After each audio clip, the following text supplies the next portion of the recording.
Well, that's better than I was introduced one time when a guy got up and he looked at this little 3x5 card, and it says here that this here speaker don't need no introduction, and I'm glad of it, because I don't know a thing about him. Thank you, Bernie, for asking me to come up, you and the committee, and it's always an honor to be at an AA meeting, and especially if you have a chance to speak at one. I was walking around, and I shook a few hands like I was running for office, and just getting to know some people, and a rather nice-looking young lady came up to me, and she said, "Boy, you must be one of the speakers." Yeah, I always like to be recognized, and she said, "I'll bet you're nervous." I said, "Oh, no, I'm not nervous." And she looked at me kind of funny. She said, "You're sure you're not nervous?" I said, "No, I've given leads before. I'm not nervous." She said, "What in the hell are you doing here in a ladies' bathroom?" well, what's it look like I'm doing? But I'll tell you, you get anybody up behind one of these podiums and they tell you they're not nervous or full of anticipation or excitement, oh, you listen to them real careful, because they'll lie to you about other things too. My name's Bill Check, and I'm an alcoholic. And I'm a member of the Tough Love group in Noblesville, Indiana. And by God's grace and the 12 steps of the program of Alcoholics Anonymous, working a day at a time in my life, it hasn't been necessary for me to take a drink of alcohol since the 14th of January, 1977. And I heard it. Oh, yeah. You know the secret, fellas? Don't drink, don't die. But I heard an old-timer introduce himself that way, and his wife was in the audience, and she popped up and she said, "Henry, you are lying. You were drinking last week." He said, "Well, yes, it was, but it wasn't necessary." Can you remember? Can you remember when it was necessary? Can you remember when you promised yourself, your family, your God, "I'm not going to drink today"? And then on the way home, well, I just stopped for one. Two, you can't walk on one leg. I'm leaving after 4. Cut me off at 6. I'm out of here at 8. Oh, hell, they're all mad anyway. And that's the way it went. That's just what happened.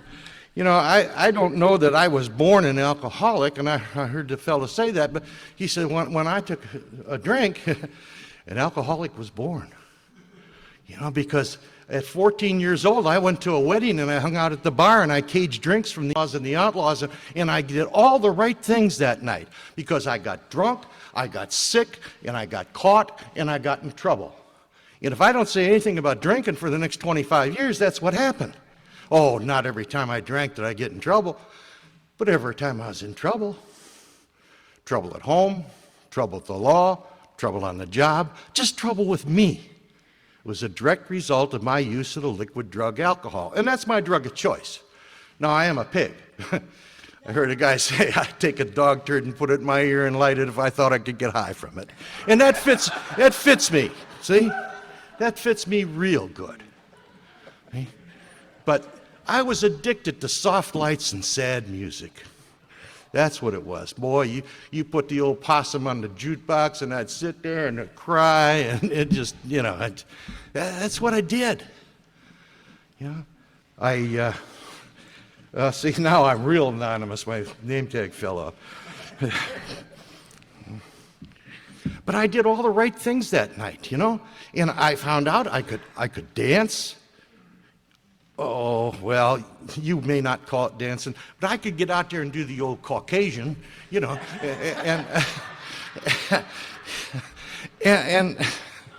I found out I didn't have to study in high school anymore because I could go down East 105th Street in Cleveland where I grew up, and I knew what parking lot attendant or gas station attendant was bootlegging pints or half pints of Bourbon Supreme, and when I popped one of those babies open, don't bother keeping the top. I was a graduate, and I didn't have to go to football practices anymore, especially when they had those two-a-days, because I could go up to Cedar and Lee and shoot pool and drink beer with the big guys up there. When I was with them, I was a starter. I wouldn't have been a starter at the little football powerhouse that I went to if they would have had 3-a-days. But I moved into a world of daydreaming and pretending I'm going to do something. I'm going to be somebody. I'm important. Like two old drunks underneath the White River Bridge in Indianapolis. One of them says to the other, he said, I had a fine dream last night. He said, what'd you dream? He said, well, I dreamed my mama gave me $75. I went down to Kings Island. I rode all the rides. I shoved every bit of junk food in me that I could hold, and I had a wonderful time. His buddy looked at him like he was nuts. He said, I had a better dream than that. He said, well, what'd you dream? He said, well, I dreamed I was up there on Meridian Street in one of them big mansions. Had myself a case of Dark Eyes vodka, 100 proof, right there by my side, and there was a knock at the door, and the finest looking blonde-haired lady and red-haired lady you ever wanted to meet wanted to come in and have a party. He said, well, why didn't you call me, Harry? He said, well, I did, but your mom says you was at Kings Island. I was never at the right place at the right time. I was this close, you know? I'm like one of those country boys that said, hey, fellers, watch this, and then bad things happen. That's the way things went. I managed to get out of high school, and I flunked my way out of college after a couple of years because my folks didn't budget for me drinking, and I had to work part-time. You know, and when you're working part-time and drinking full-time, there's not a lot of time for going to school. And we parted ways, you know, after a couple of years, and I didn't want to go to work, so I think I'll go into the Army. You know, see the world. They'll make a man out of me. What a mistake. Oh my God, they told you to do stuff in there and they expected you to do it. I wanted to discuss it with them. I pulled KP 13 times in the first 8 weeks I was in there trying to discuss things with them people, and they're totally unreasonable. So I finally learned how to con, and I learned how to bug out, and I didn't have any real problem. I had one small problem in the Army. I was over in Germany racing a car from one town to another for a case of beer, and I straightened out an S-curve, and I went sliding, spinning out into a field, and I hit the deck.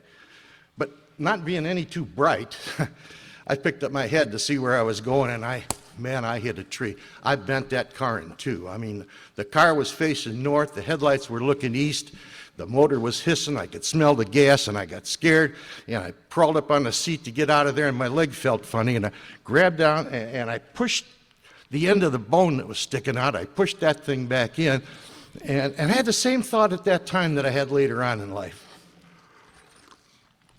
when the boss would call me in and close the door, or when the police lights would go off in the rearview mirror. This can't happen to me. This can't be happening to me. I managed to crawl out of the car, and some guy stopped, and he's trying to pull me away, and he couldn't, and then we discovered that the end of the bone that was sticking out was plowing up a field that had just been fertilized with animal and human excretion. And when I got to the German hospital, one old doctor says, take it off. And the other one says, oh, no, he's too young. And the first guy said, he may not get any older. But they saved the leg. And then the next day, they took some x-rays of me, and they found out I had fractured 2 vertebrae in my neck. I was paralyzed on the left side. You know, I never had any problems with my drinking. I never did. My parents had problems with it. My wife had problems. Bosses had problems with it. Policemen and judges had a lot of problem with it. Okay? I only had problems because of my drinking. And it just didn't seem that way to me. Off I went. I just kept on going. And I managed to get out of the Army eventually. I served the rest of my time when I got out of the hospital, and went home, and I moved in with my parents. Another bad mistake. Oh, man, I wasn't leading the kind of life they had raised me to lead. You know, they're backing out of the driveway to go to church on Sunday morning, and I'm driving down the street, bumping into the curb, trying to get home from Saturday night. And, you know, after a while, I could hear them talking, and they're saying, you tell them. No, you tell them. And I knew what they were going to tell me. So I did the only thing that I could do at that time. I got married. She should have known better. Her old man owned the bar. He had already pitched me out of there a couple times. Oh, no, we're going to get married, and things are going to be different. And you've heard it from these podiums. She got married. I took a hostage. Nothing in my life changed. But, you know, being Catholic and careless, 9 months and 2 days later, well, those old Polish ants were counting on their fingers, I'll tell you that. Yeah. I'm in a maternity ward looking at an infant son, and I was no more ready to be a father than I was to be a husband. Nothing in my life changed. I just kept on going. But you see, my wife had opinions. And I came home from work one day, and she had a bunch of papers in her hand, and she flipped them on a table, and she said, "Sign those, fat boy." And I signed them, and I saw that house when we moved in. She had gone out and bought us a house. Well, you know what happens when you get a new house? You got to buy some more furniture. You got to get a few new appliances. You know what else happens? Another baby. Now we got two of them in diapers. And I'm trying to cut the grass and hold the job, and I'm trying. I told people I just can't go like I used to go, you know. I told people I was in the PTA, and they said, "My God, you're just infants, and already you're involved in the school system." I said, "No, PTA, that's part-time alcoholic. I only drink on the weekends." Well, I didn't know. I didn't know what I was. And life just went on. You know, I became a great do-it-yourselfer around the house. Oh, I always had a project, but I never had the right material or the right tool. I always had to go to the lumber yard or the hardware store on Saturday morning. And on one of those junkets, I took one of my little guys, and he was just a little bitty guy. And we got home, and he said, "I had a Coke." And my wife looked at him and raised her eyebrows and said, "What did your father have?" And he thought, and he thought, and he said, "Well, he had one big beer and 3 little beers." I didn't even know he could count. But that was just to kind of keep Friday night going or get ready for Saturday. That's all. That's what I did. Now, I don't tell a lot of drunk stories, and I'll tell you why. I don't remember them. I mean, I blacked out like we used to vote in Cleveland, early and often. Right? I mean, my friends would, they'd say, if you're ever at a party with Billy Check and you don't see him, look down. You know, I'd just go out, and I'd get up and keep on going. You know, I only needed 10, 15 minutes. You know, I'm ready. But I progressed in my work. We got a job transfer up to Rochester, New York, and things are going to be different now, huh? He's away from all those bad influences and all those old cronies. Yeah, everything. And you know, for a while, things were different. And they were different because we only had one car. She kept it at home, and I took the bus back and forth to work, and that bus didn't stop anywhere, so I would get home in good shape. But one day, I went to lunch, and I must have overshot my mark. And I didn't make it back to the office.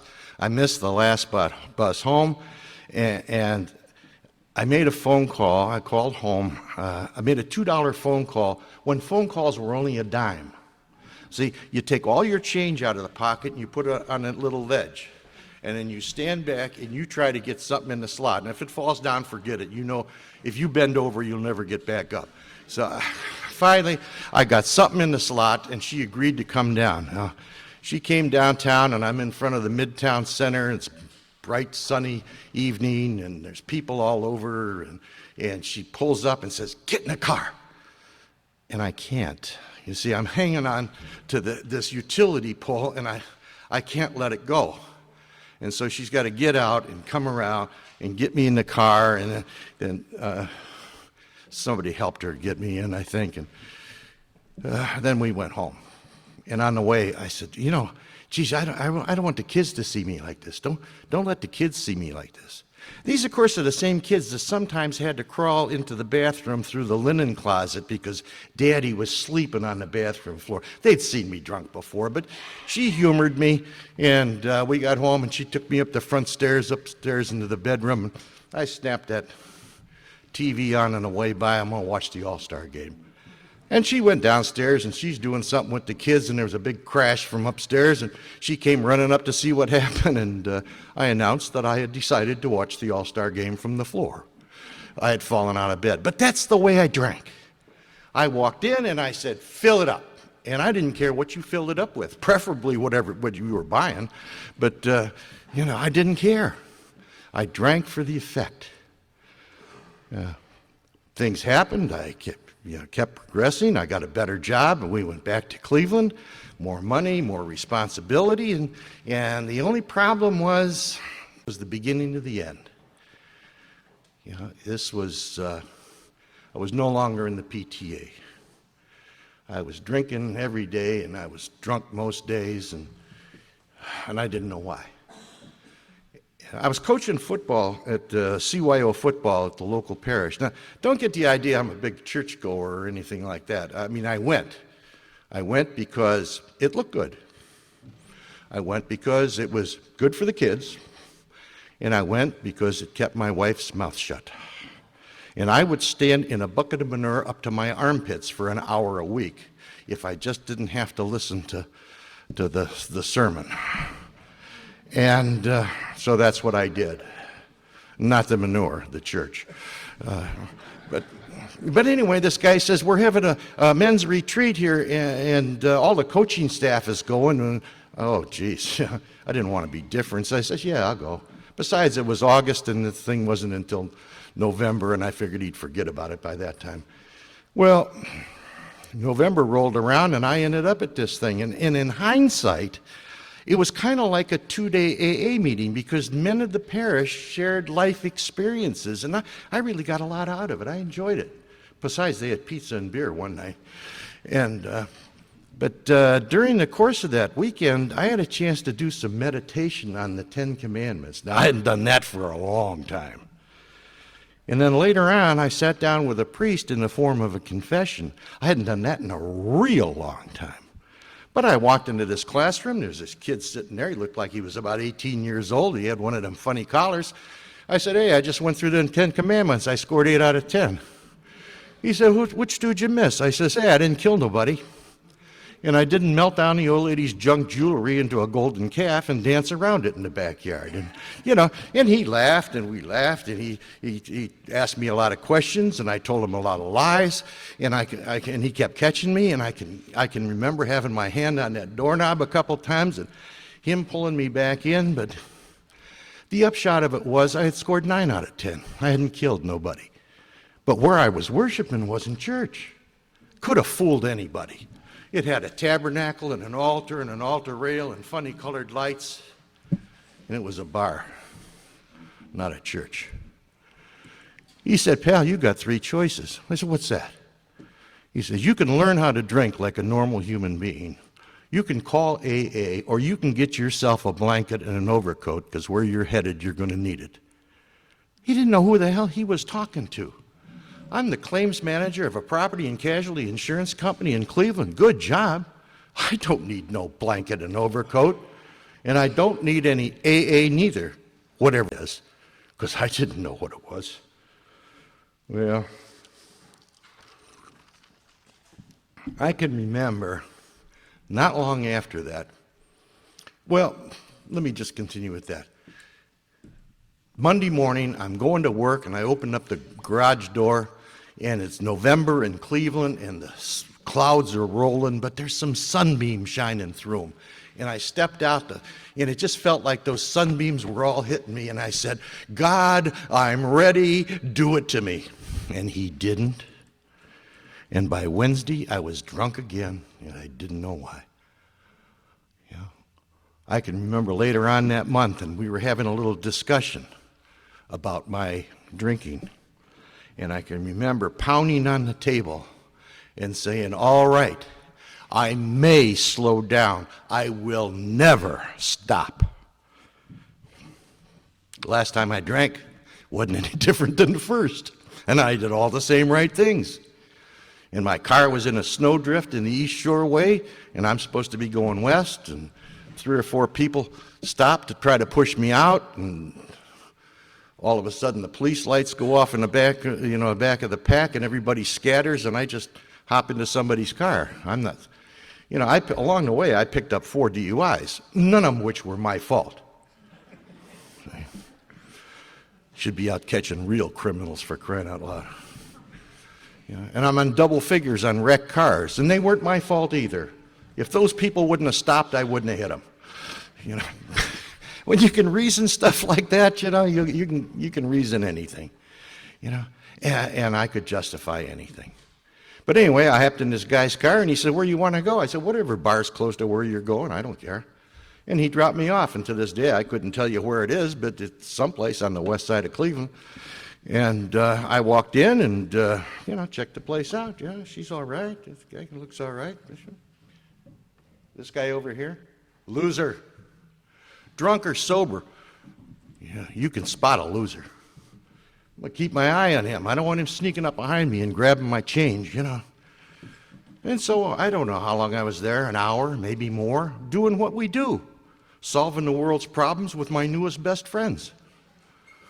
Kept my eye on that guy. And then the conversation lagged, and I kind of turned around and I looked.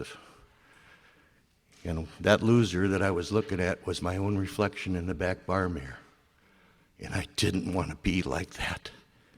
I just didn't want to be like that. I called a cab and I went home. Now, what's her name? Joan, she never slept. She will tell you. Oh, that's another thing. When we usually give dual leads, she speaks, and then I come afterwards to correct her so that people get the right impression. I know, it's but, I just want to set everybody here straight, that's all. She doesn't remember things as, she doesn't have that keen, alcoholic mind, to remember. But she would never sleep, and she would wait for me. And then we would have discussions, one-way discussions. But she went out and paid the cabbie off. I had a little pride. I didn't go home with any money. And she came back in, and I said words to her that I didn't mean to say. I said, "My God, Joan, I am dying.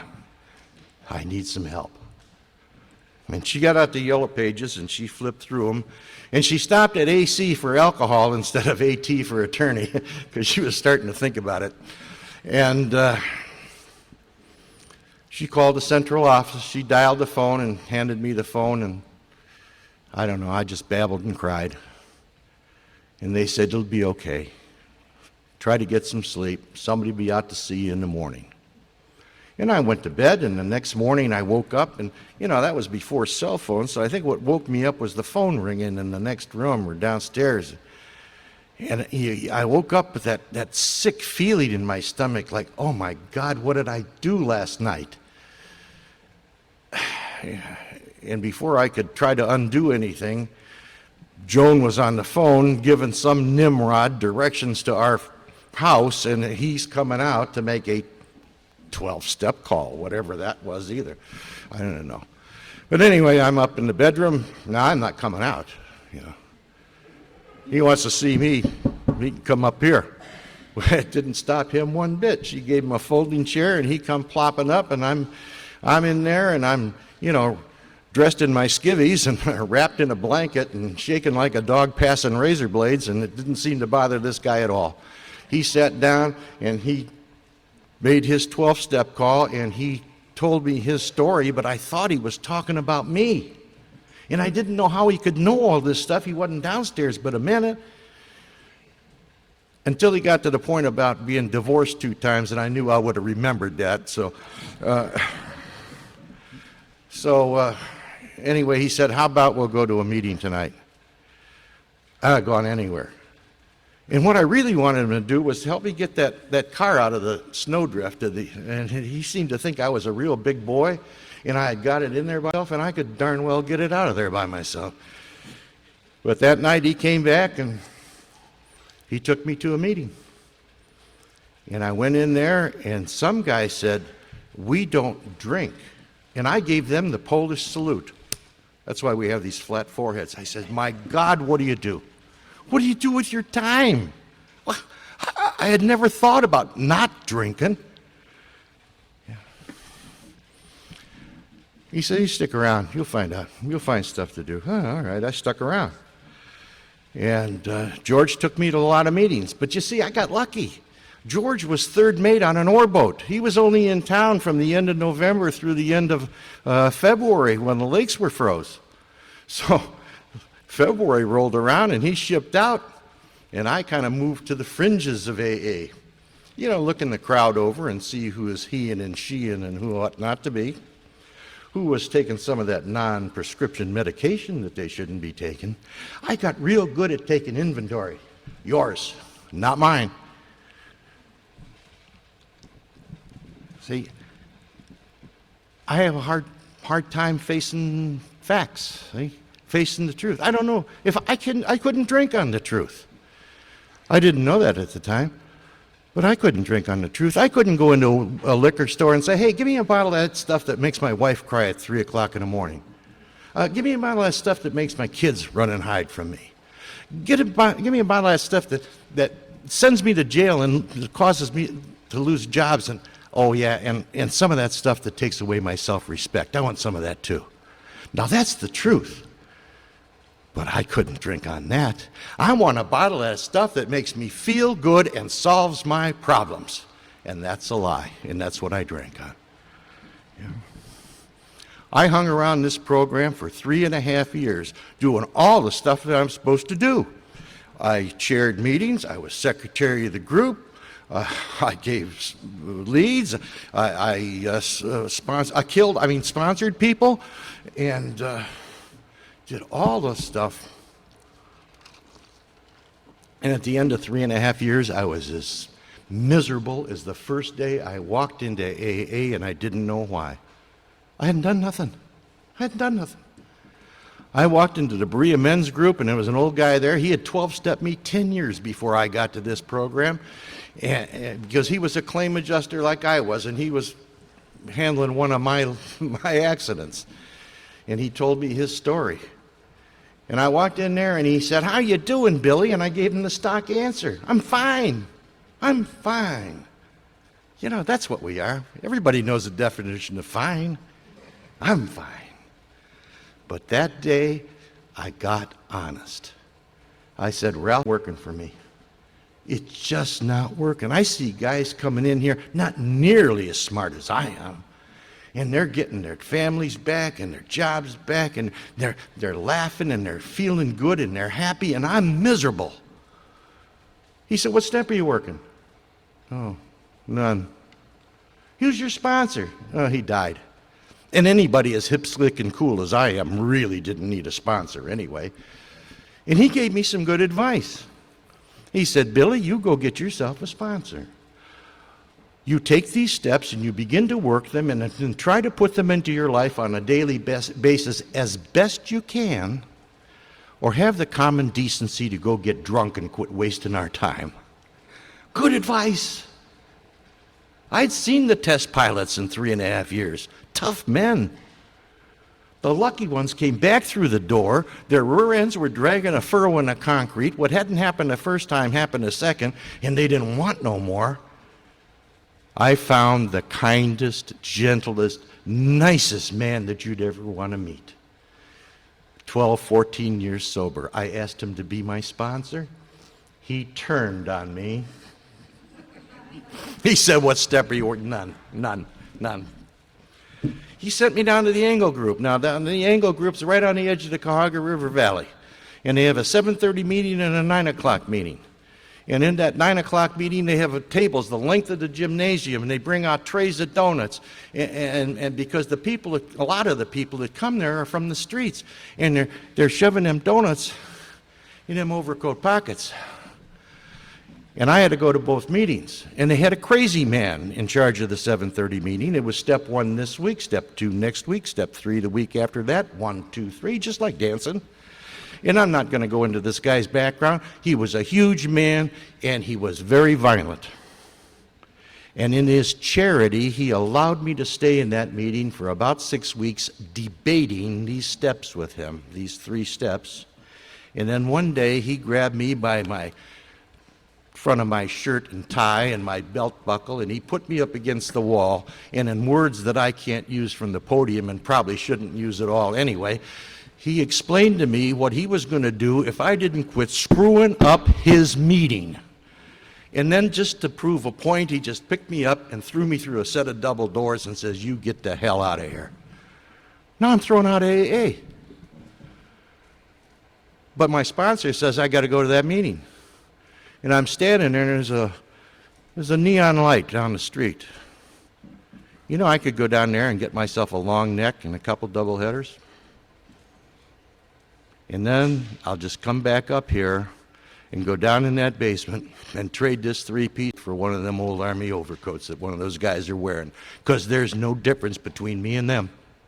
There's no giggle left in the bottom of any bottle for either one of us. That's what that priest was talking about. There's where I'm at. After that, it was pretty simple. It wasn't that I didn't believe in God, but I was pretty convinced God didn't believe in me. He never saved a job. He never got me out of jail. And I asked, for crying out loud. He just never did nothing. Nobody seemed to care. They didn't care what I believed or how I believed. Now, I found out that my conception of God was screwed up.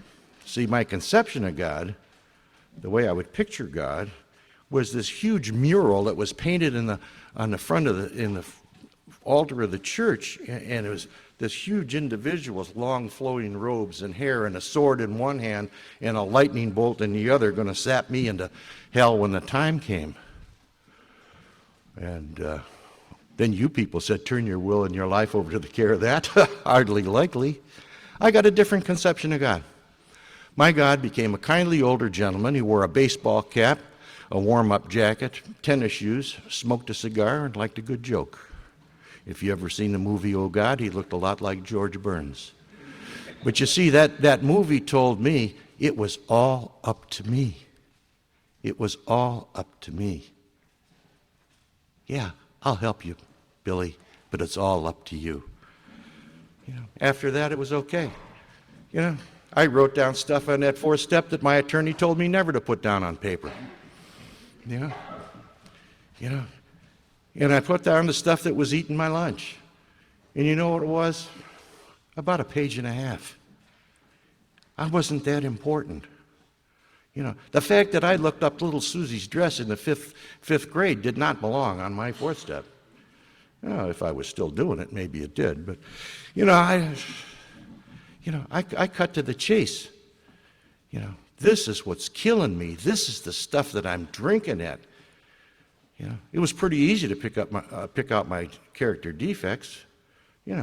I lie, I cheat, I steal, and I'm very envious.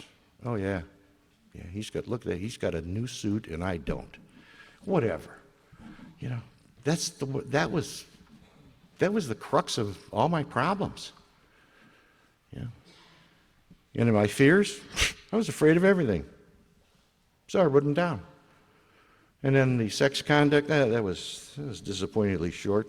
But anyway, it was just, that was life. And then after I got done with that, and I read them a couple paragraphs, and I said that little prayer, and now I'm pure as a driven snow because all my character defects has been removed. And I didn't read that prayer. I just mumbled it. It said, God will remove those defects which stand in the way of my usefulness to him and to my fellows. You know what stood in the way of my usefulness to God and my fellows? I used to be a drunk, and I'm not a drunk no more. And he took that away. And the rest of it, he said, Billy, you got a lot of work to do. That's all. And so if I walk out of Walmart today and everything that's in that sack is on that sales slip, I'm doing okay with honesty. And then we got that other step, that when I'm talking here and I'm telling a bold-faced lie, and I got to say, everything I just told you, I was lying. You don't have to do that too many times. See, that's that number 10. I call that the shit sandwich step. Pardon me, but boy, you just don't have to do it that many times in order to get done with it, get over that. I love or enjoy giving a lead in Cleveland because they make comments afterward, and they're not always nice. And I was waxing eloquent about my vast knowledge of the steps one day, and after I got done, an old-timer got up and he said, "Billy, I know what a sweetheart you were when you drank. I suggest that you go home and take your big book down from the shelf, dust it off, and read what it has to say about the 8th and 9th step." And of course he was right. I had made those amends, the easy ones, huh? Yeah. Mom, wife, kids, yeah. And a few others. So I sat down and I made a new list. Now I made it right on the old one because I had them crossed off. I didn't want it to look like I hadn't done nothing. So, but I set out to make those amends. You know what? They were just as well accepted as the ones I made with Mom, except for one. I had a boss down in Cincinnati. I went down to see him, and he wouldn't see me. And I could see it through his office window. He was just reading a trade publication. He wasn't busy. But he looked at my business card, and he handed it back to his secretary, and he just picked the business. You know, he didn't even flip me off. But I did what I was supposed to do. I made the attempt. If it would have bothered me, I'd have written him a letter. But other than that, the rest of them, you know, we read the promises after the 9th step, or step promises before we're halfway through. But you know, there's promises in all those steps. And there's prayers in all those steps. And I think probably the biggest promise, or the best promise, is in the 12th step of having had a spiritual awakening, which I don't know about you, but I sure as hell hadn't had one in my previous life. You know, I didn't come in here with any vast theological knowledge. You know, credit to 12 years of parochial education, I didn't pay a lot of attention. But they were asking me, you know, well, what do you do? I said, well, I'm retired. You know, well, what do you do? I chase drunks. That's what I do. Yeah, I sponsor a lot of guys. I sponsor all these guys successfully too. I'm sober. See? I got 2 out now drinking. God love them. Yeah. One called me, we were sitting at supper, and he called me and he said, "I'm in trouble." Yeah, well, you better call somebody local because I ain't home. You know? And so I chase a lot of drunks. You know, and I noticed, you know, you guys, you're active in the intergroup and the GSR and the districts and all that. I can't do that. I can't. I tried. I can't do it. I don't have the patience. I don't have a good filter, I think. So, yeah. I was on the Central Committee of the Intergroup in Indy, and we spent 40 minutes talking about raising the price of the meeting schedule from 35 cents to 50 cents, and then I went berserk, and I just couldn't handle it. You know, but I like to go where I can get a little puke on me. That's all. I go to clubs, you know, it's fertile hunting ground in clubs. You put the hook in them. You know. I go to jails. This guy I sponsored and we started a meeting in a Hamilton County jail, and I was telling one of the ladies here, I said, you know, the first week that we went in there, you know, you go to this little sally port and they close it up, and then you get up against the wall and they frisk you, and then we go in and they got 6 chairs. They were going to allow 6 inmates in at a time. Okay. We stayed there for 3 hours. We had 3 meetings. Next week was the same thing. 6 chairs, 3 hours. Third week we go in there, they close the gate behind us, and I go up against the wall, and the guard says, "No, forget about that." And we walk in, there's 25 chairs in that room, in a big coffee urn. I said, what's all this? He says, I don't know. They're different. Paycheck. That's a paycheck. Yeah. Started a meeting in a prison downtown. It was like a treatment center. If you made 6 months, they'd forgive your last 6 months. Yeah, and we had a 12-step retreat weekend in there. I brought about 20 guys down there, and we had that weekend. And we heard 58 fifth steps while we were in there. Because we waltzed these people through the steps.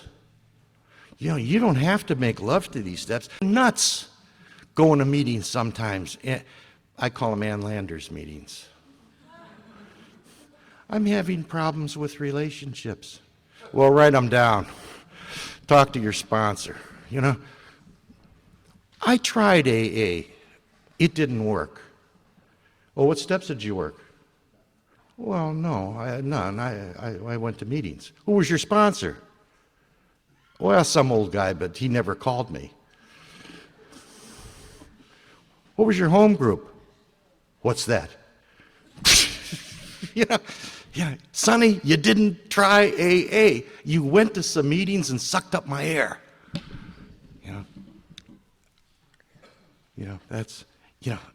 You got to fully understand these steps before you work them. No, you don't understand them beforehand. You understand them afterward. You got to take your time. You got to take your time working these steps. There are time limits in the book. It says next, at once, 1 hour, and when ready. That's the time limits. And yet we want to dance around working these steps. I got a buddy in Indy, we figured it out. 37 and a half seconds to work the first 3 steps. You either are or you're not. There either is or there isn't. If there is, let's ask him for help. And then the rest of the time is spent saying that 3rd step prayer. That's it. I got a couple minutes. We had a guy come into my home group. By the time we got him, showed him where the coffee was, we had determined, yes, he was an alcoholic, and 2, he had a belief in God. And after the meeting, we all knelt down and said the 3rd step prayer with him. We gave him a 4th step guide, assigned him a sponsor, and we figured if he comes back, we got him. Well, he was living in a assisted living place for one of the treatment centers, and he went to group the next day, and he announced, I worked the first 3 steps last night, and I'm starting the 4th step. And his counselor said, you're not ready. And he had the perfect answer.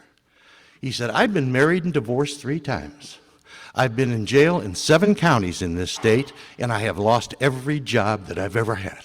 What do I have to do to get ready? That's it. That's it. See, but we are afraid to hurt people's feelings. We are afraid to... Well, you talk to the newcomer like that, he won't come back. If we're that powerful, booze to drive them out, booze will drive them back.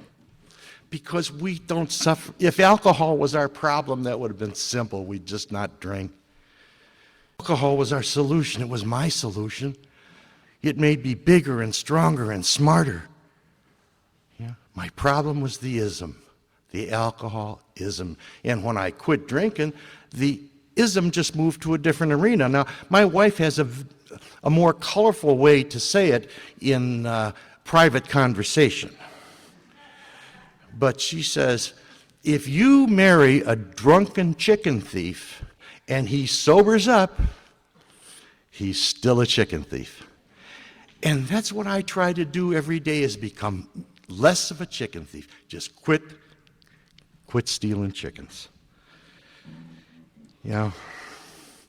If I go out and take a drink, that drink costs me a heck of a lot more than that few bucks that I push across the bar. It costs me a marriage that was rebuilt, and a family that was rebuilt, and a career that was rebuilt. And I get to take my self-respect and I get to push that across the bar too. Not today. Not today. Maybe tomorrow, but not today. I'm not going to do that no more. I think that we have to pass on the message of AA. And the message of AA is not, don't drink, go to meetings, and read the big book. Not a bad message, it's not the AA message. Or, don't drink, pray, and go to meetings. Good message, not the AA message. The AA message, as I understand it today, is on the last paragraph on page 164, and paraphrased, it says, trust God, clean house, help others. And while I'm busy helping others, I forget about my own stuff. You know, I got one guy who spent last night in a cheap flea bag motel smoking crack, another one the night before that was sobbing on the phone because he wasn't an alcoholic last year, and so he went out and took a drink. And nothing happened. So he went and took another drink, and nothing happened. And then the live round went off, and now he's drunk. Yeah. A month ago, I gave a eulogy at the funeral of a man that I sponsored who died drunk in jail, choking on his own vomit. You know, that's what happens to us. But it doesn't have to. If we pass on the message of Alcoholics Anonymous, which says, abandon yourself to God as you understand God. Admit your faults to Him and to your fellows. Clear away the wreckage of your past. Give freely of what you find and join us. We shall be with you in the fellowship of the Spirit, and you will surely meet some of us as you trudge the road of happy destiny. And a good definition of the word trudge is to walk with purpose. May God bless all of you. I'm Bill Check. I'm an alcoholic, and thanks very much.